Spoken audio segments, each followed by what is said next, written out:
No capítulo 15 do Evangelho de João, Jesus diz assim: eu sou a videira verdadeira, meu Pai é o agricultor.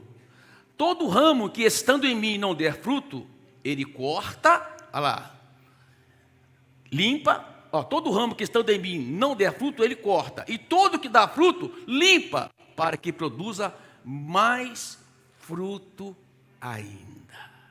Uau! Jesus escolheu essa planta, a videira, para retratar de forma mais adequada a relação entre Deus e o homem. Ele disse: eu sou a videira. Uau, ele é a videira, o tronco principal. O meu Pai é o agricultor, aquele que cuida para que a videira produza adequadamente os seus frutos. E nós somos os ramos, aqueles que se submetem ao tratamento de Deus. A videira é interessante, ela produz um fruto que é apreciado no mundo inteiro. O mundo inteiro aprecia o fruto da videira, a uva, que produz tanto o suco como o vinho, apreciado no mundo inteiro. Mas ela também é propensa a ser tão inútil, que vai só servir para ser lançada ao fogo. A diferença é o tratamento.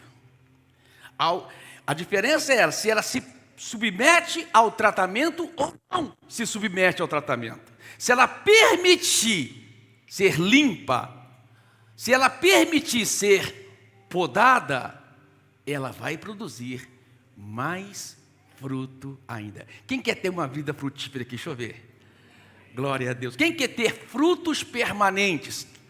Sabe o que é frutos permanentes? Que continuamente a sua vida é usada por Deus para ajudar vidas a serem transformadas. Continuamente a sua vida é usada por Deus para revelar Jesus a essa humanidade. Continuamente a sua vida é usada por Deus para refletir a glória de Deus aonde você está. Continuamente você é usado por Deus para ser um instrumento de Deus, para levar a palavra de Deus de cura e restauração para as pessoas. Continuamente você é usado por Deus para ser a revelação de Cristo para esta geração. Uau! Vida frutífera. Avivamento só tem sentido se houver frutos.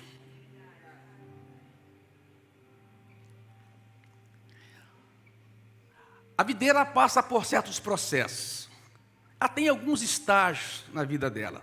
Por exemplo, ela passa pelo processo de dormência, quando a sua raiz para. E é justamente nesse momento que existe a poda. Depois ela tem um processo de floração e depois de frutificação. Só vai haver uma boa floração e, por consequência, uma boa frutificação se houver uma poda. Eu tive uma videira numa casa que eu morei. Eu não entendia nada de videira. Eu achava um absurdo ter que cortar todos os galhos, mas depois eu compreendi que somente fazendo assim, eu teria o fruto da videira, que eram as uvas. E não é fácil. Parece que é fácil, mas não é fácil se permitir a poda. Jesus escolheu a videira para retratar essa relação entre nós e Deus.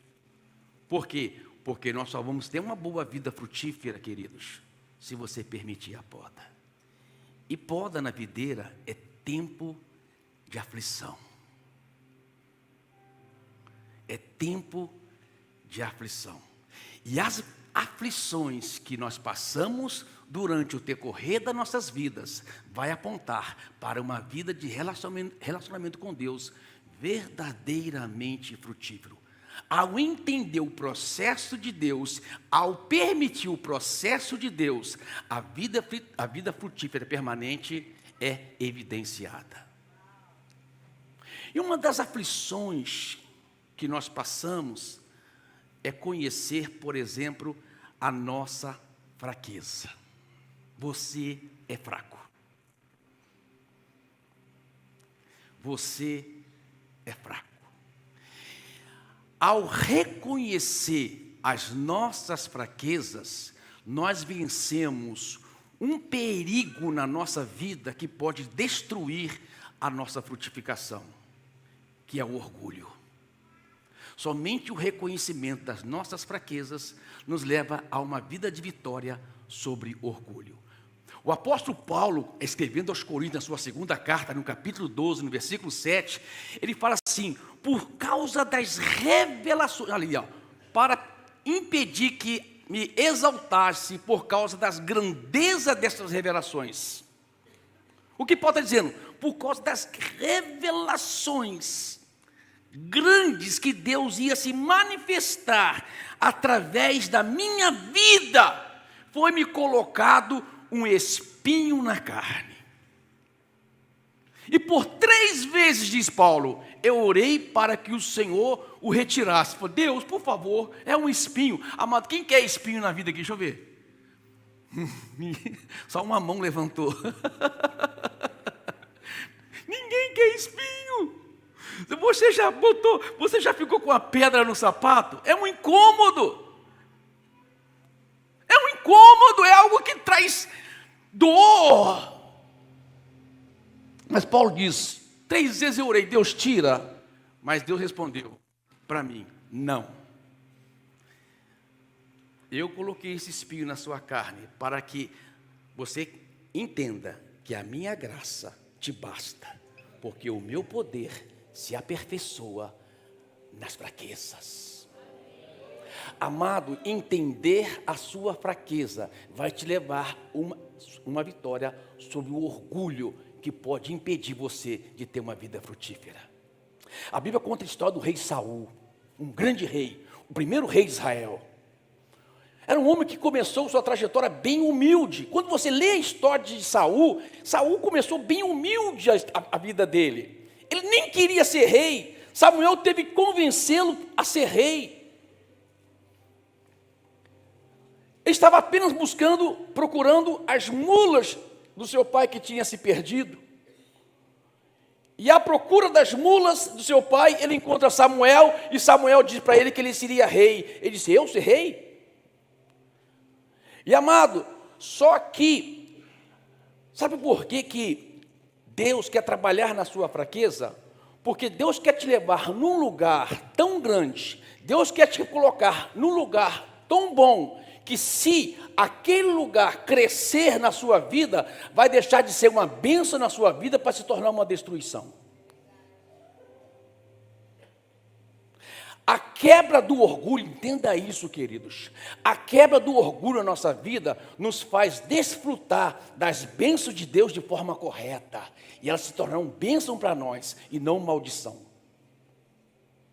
O que aconteceu com Saul? Amado, o que derrubou Saul, o que destruiu Saul não foi uma linda mulher. O que destruiu Saul não foi as bênçãos financeiras que ele teve ao ser rei. Não foi as vitórias de suas guerras. O que destruiu Saul foi o orgulho. Chegou uma altura do seu reinado que ele cresceu tanto, que ele achou que ele era o cara. E o orgulho destruiu e tirou a coroa daquele rei. Amado, Paulo fala, para que o poder se aperfeiçoe nas fraquezas. Isso é tremendo. Foi-me colocado esse espinho para que eu não me exaltasse, porque eu sei que Deus vai colocar coisas tão grandes na minha vida, fazer coisas tão grandes na minha vida, que se eu exaltar, eu destruo tudo aquilo que Deus está fazendo. A única pessoa que pode impedir das grandes coisas que Deus tem para você, é você mesmo. Entenda isso. É você mesmo. Quebranta o seu coração, diz Deus. Poda o orgulho do meu coração. Poda o orgulho do meu coração. Outra coisa que nós precisamos aprender. Eu nem liguei meu iPad aqui ainda. Deixa eu ligar aqui. Através das aflições na nossa vida, é que ela mostra a nossa impotência. Sabe, amado? Saber que somos impotentes vai nos levar a ter uma vida mais misericordiosa, ter mais empatia com as pessoas e julgar menos. Sabia disso? Sabia disso? Só uma pessoa que passou por uma luta muito grande com a depressão vai entender outra pessoa que passa por depressão e não vai julgar essa pessoa. Não vai dizer, isso é pecado. Pode ter certeza que pisou na bola. Só uma pessoa, uma mãe que luta contra, por exemplo, a rebeldia de uma adolescente, tem orado e buscado em Deus para tratar disso, vai entender outra mãe que passa também por isso. Sem empatia. Nós temos tendência, presta atenção, a nossa natureza humana, por isso que Paulo diz, amado, que devemos fazer dia após dia, morrer a nossa natureza terrena, levá-la para a cruz de Cristo, porque a nossa natureza terrena não é fácil. No livro de Isaías, você vai para o livro de Isaías, lá no capítulo 1 até o capítulo 6, você vai encontrar Isaías fazendo assim, ai de ti, ai de você orgulhoso, ai de você adúltero, ai de você que rouba, ai de você que faz isso ou aquilo. São 6 ais que Isaías fala no seu livro até o versículo 6. Mas no capítulo 6, a Bíblia diz assim, no ano da morte do rei Uzias, Isaías diz, eu vi o Senhor no seu alto e sublime trono, e disse, ai de mim, que sou pecador, que tenho lábios impuros e habita no meio de um povo de impuros lábios, e os meus olhos viram o Senhor. Tudo muda quando você vai ver a Deus. Quando ele viu a Deus, a ótica dele mudou, ele viu a sua impotência.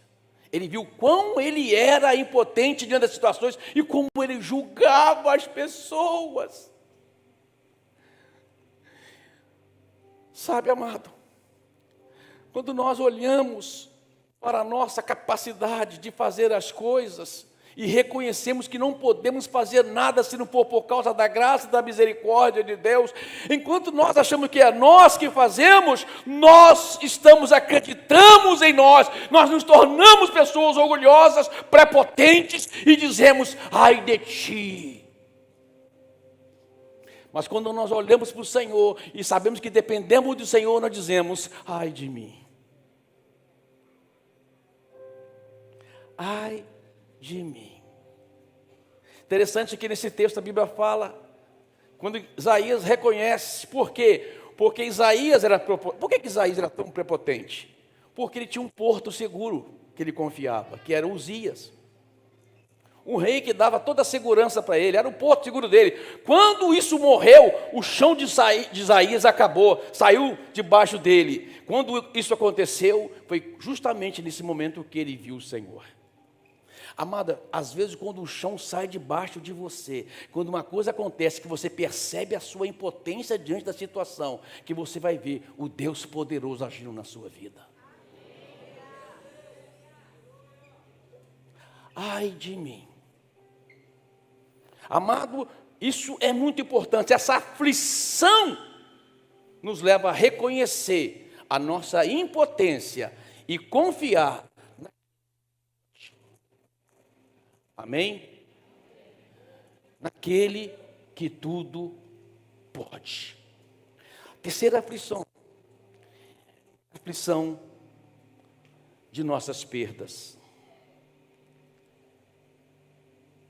É a aflição de nossas perdas. Quando passamos por perdas, nós percebemos quão pequeno nós somos. Você sabe, amado, que todo mundo passa por perda. Mas a perda nos leva a ver a brevidade da vida e pensar mais nas coisas do céu do que nas coisas da terra. São as perdas, quando você perde um ente querido, que você começa a pensar que eu preciso estar num lugar de segurança. E esse lugar só se encontra em Deus. No dia de sol, sentado lá debaixo de um guarda-sol na praia, na toalha, o colete não faz nenhum sentido para você. Mas na hora de uma tempestade no meio do mar, ele vai fazer todo sentido para você.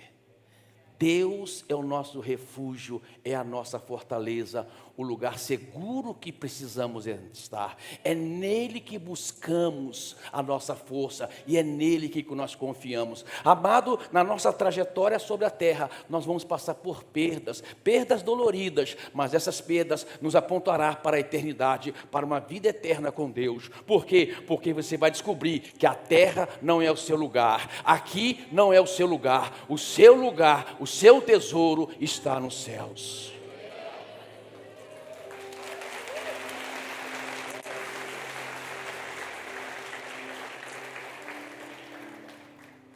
Outra aflição que nós passamos, que é tremenda para a nossa vida, é as aflições da necessidade.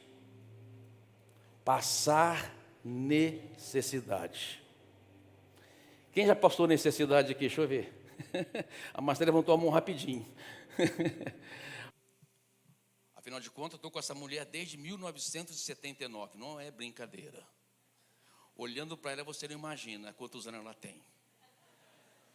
É 37 anos, é um mistério de Deus. Ela parou nessa idade faz tempo. Mas a aflição, amado, nos leva a viver uma dependência de Deus da oração. A aflição da necessidade. Por quê? Porque a aflição da necessidade nos empurra para uma vida de oração. Eu compartilhei aqui quarta-feira uma mensagem parecida com essa, na verdade essa é a continuação. Eu falei que houve um tempo na minha vida, querido, que eu não sabia para onde ir, o que fazer. Só me restava uma coisa: orar. Eu me lembro que eu entrava no meio do mato para orar. Eu já passei 3 dias dentro do mato orando, sozinho. Na verdade, sozinho não, estava com um pastor amigo meu. Orando a Deus, buscando a Deus por direção na minha vida, para saber o que eu ia fazer, porque eu tinha 2 crianças pequenas para criar e queria um direcionamento de Deus para o que fazer. Eu tinha a convicção do meu chamado, mas não sabia como ia realizá-lo. Era bancário, me tornei empresário e nada disso satisfazia o anseio da minha alma. E eu ficava aflito: Deus, o que o Senhor quer de mim? E orava, amado, e jejuava. Eu já jejuei mais de 200 dias no ano. Era jejum de 3 dias, era jejum de Daniel, era jejum de 40 dias, era jejum de isso e aquilo, era jejum de tudo, você imaginar. Fiquei uma vez 40 dias comendo só pão e água. Parece que é fácil, mas chega uma hora que você nem prefere comer mais. Você fica sem comer porque você não suporta mais pão. Mas essa aflição me empurrou para uma vida de oração. Que aprendizado, que coisa maravilhosa Deus construiu na minha vida. Construiu uma dependência dele na oração, acreditar na resposta da oração, ver que Deus verdadeiramente, isso eu posso ver depois de 40 anos, que ele é o Deus que responde às suas orações.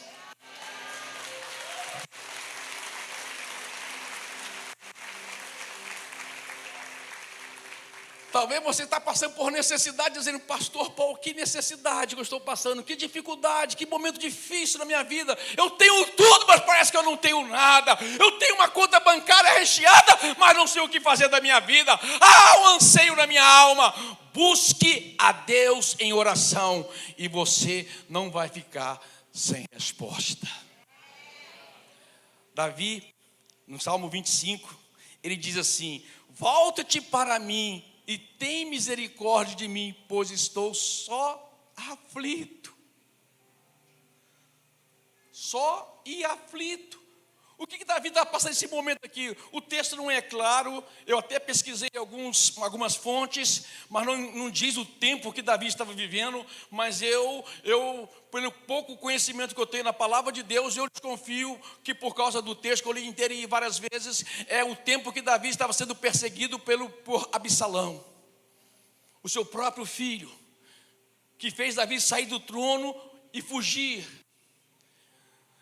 E Davi sabia, amado, sabia que aquilo era resultado, era consequência de coisas erradas que ele tinha feito. Mas Davi sabia uma fonte, um lugar, um refúgio. Davi sabia o que deveria fazer. Davi sabia que devia orar arrependido a Deus. E Davi diz: lembra-te, Deus, de mim. Lembra-te, Deus, com as tuas misericórdias, com a tua bondade. Não te lembres dos meus pecados, ó Deus, mas te lembro do meu arrependimento. E Davi começa a orar, e amado, quando você ora verdadeiramente arrependido, quando você ora com inteireza de coração, quando você ora com toda a sua sinceridade, quando você ora crendo no poder do Senhor Jesus Cristo, quando você ora sabendo que o sangue da cruz foi derramado, que te purifica de todo pecado e que te coloca acesso ao trono de Deus, quando você ora com fé, acreditando na resposta da sua oração, ela vem. Essa aflição que você está passando, talvez por um momento difícil que você está vivendo, pode te empurrar para uma vida sublime de oração. Algo que você vai colher frutos para o resto da sua vida. Você não tem noção e nem ideia de um aprendizado na aflição e ter uma vida de oração pode produzir na sua vida. Deixa Deus podar. Deixa Deus trabalhar no seu ramo. Ele é o bom agricultor. Ele vai produzir frutos permanentes na sua vida. Paulo disse: essa pequena e momentânea tribulação que eu estou passando, e amado, se você for ler qual era a pequena e momentânea tribulação que Paulo estava passando, você não tem nem ideia. Ele disse: essa pequena e momentânea tribulação vai produzir em mim frutos permanentes. Uau! Você precisa ter uma certeza na sua vida. O apóstolo Paulo, ele viveu coisas extraordinárias. E ele diz assim, em Romanos capítulo 8, verso 35, pois estou convencido de que nem morte, nem vida, nem anjos, nem demônios, nem o presente, nem o futuro, nem quaisquer poderes, nem altura, nem profundidade, nem qualquer outra coisa na criação será capaz de nos separar do amor de Deus que está em Cristo Jesus, nosso Senhor. Amado, as aflições produzem em nós confiança na fidelidade de Deus. Paulo disse: eu sei que nem morte, nem vida, nem altura, nem profundidade, nem anjos, nem potestade, nada nesta vida, nada que possa acontecer vai conseguir me separar do amor de Deus que está em Cristo Jesus. Amado, as aflições produzem em nós confiança na fidelidade de Deus. Deus é fiel. Deus é fiel. E você vai saber da fidelidade de Deus em todos os momentos da sua vida.